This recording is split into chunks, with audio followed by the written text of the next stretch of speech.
This is part 2 of section 7.1. We want to talk about rational expressions, and our answers always need to be written in lowest terms. Okay, always, always. Now, sometimes we're going to have to rewrite something in order to do an addition or a subtraction, but your overall answer should be in lowest terms.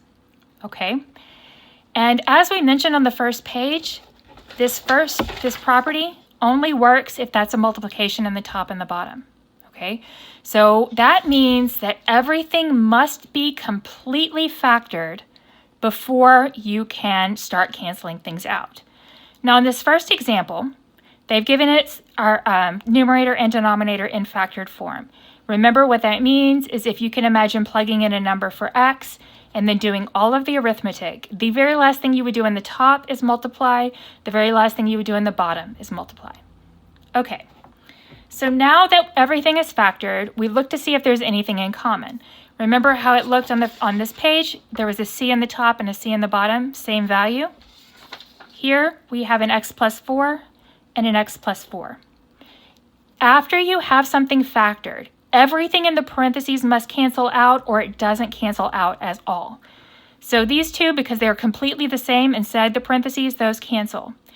It is tempting to cancel these x's, but you cannot. You would have to cancel everything inside the parentheses, and there is no other x minus 3. There is no other x plus 5. This answer is x minus 3 over x plus 5. Okay, we cannot cancel those out. You can leave this in parentheses if you want to. It's perfectly correct if you do, but they aren't strictly speaking necessary. This should be your answer. Okay, so let's reduce 6m plus 18 over 7m plus 21. We cannot cancel anything while it's in this form. We must factor it, and these are definitely not factored.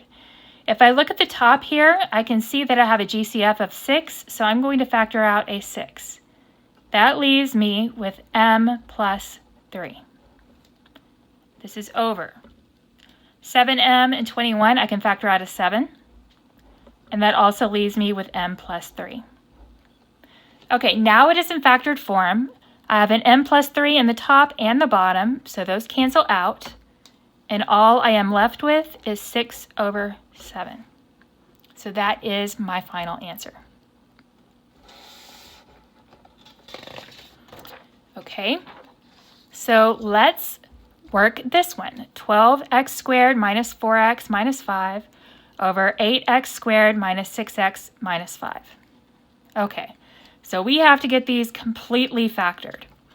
What I'm going to do is rather than try to do all of the factoring within the fraction, that gets horribly confusing, I'm going to come over here to the side and factor them, and then I'll rewrite the fraction in factored form.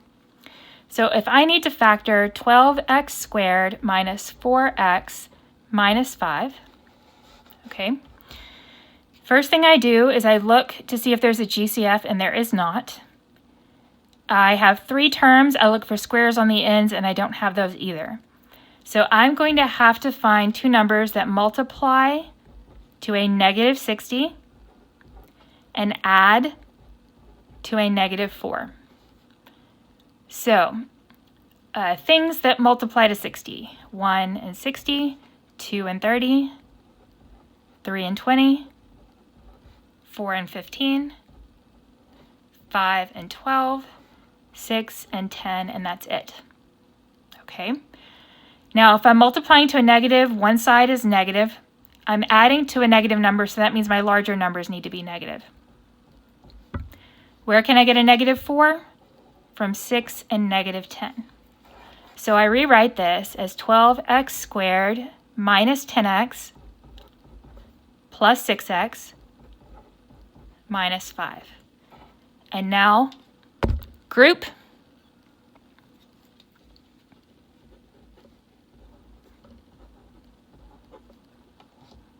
Okay, from this group, I can factor out a 2 and an x, and that gives me 6x minus 5 plus, here, I can't really factor out anything, but since we're doing grouping, I'm going to factor out a 1, and that gives me 6x minus 5. So this thing factors as 6x minus 5 times 2x plus 1.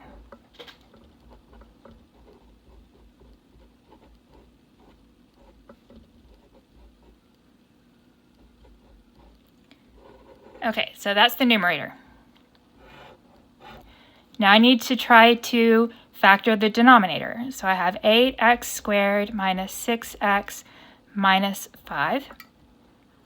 Okay, and again, I do not have a GCF. I do not have squares on the ends, so I'm going to be looking for two numbers that multiply to a negative 40 and add to a negative 6. Things that multiply to 40, 1 and 40, 2 and 20, 3 does not work, 4 and 10, 5 and 8, and that's going to be it. I'm multiplying to a negative number, and I add to a negative number, so that means my larger numbers must be negative.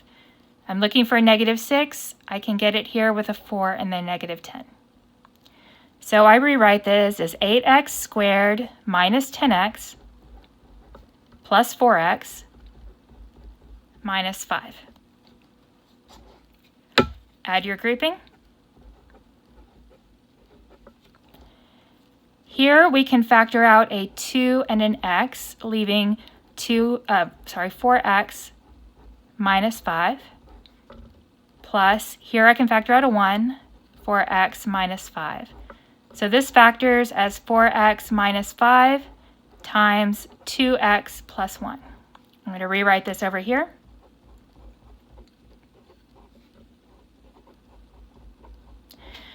Okay, so it's finally in factored form. Now we see if there's anything we can reduce.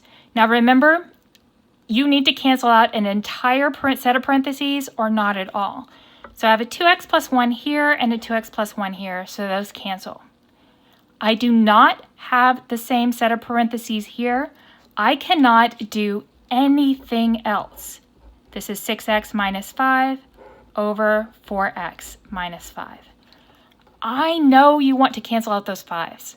I know you want to reduce the x's, and I know you want to reduce the 6 and the 4. You just can't do it, okay? Because you'd have to, this is overall a subtraction problem. This is overall a subtraction problem. And you cannot break up subtraction with division. And that's really what we're doing here. We have multiplication, and then right here is a division, and the division undoes the multiplication. So this would be your answer here. Okay, so let's look at this one. M squared minus n squared over n minus m.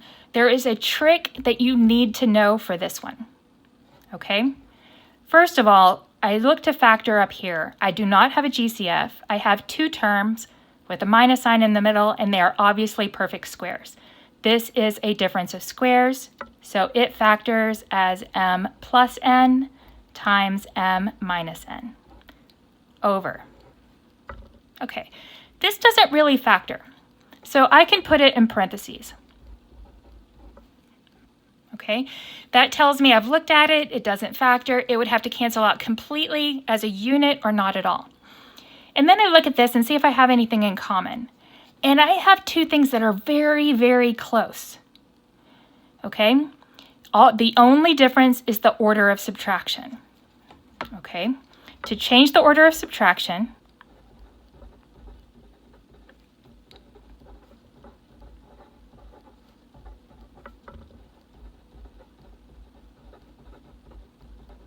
factor out a negative 1.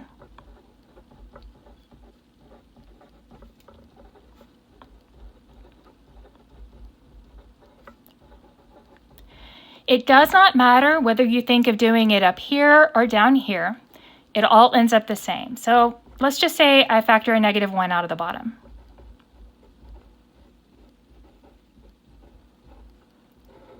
It's going to look like negative understood 1 m minus n. Now, if you want to convince yourself that this is the same thing, let's multiply this out.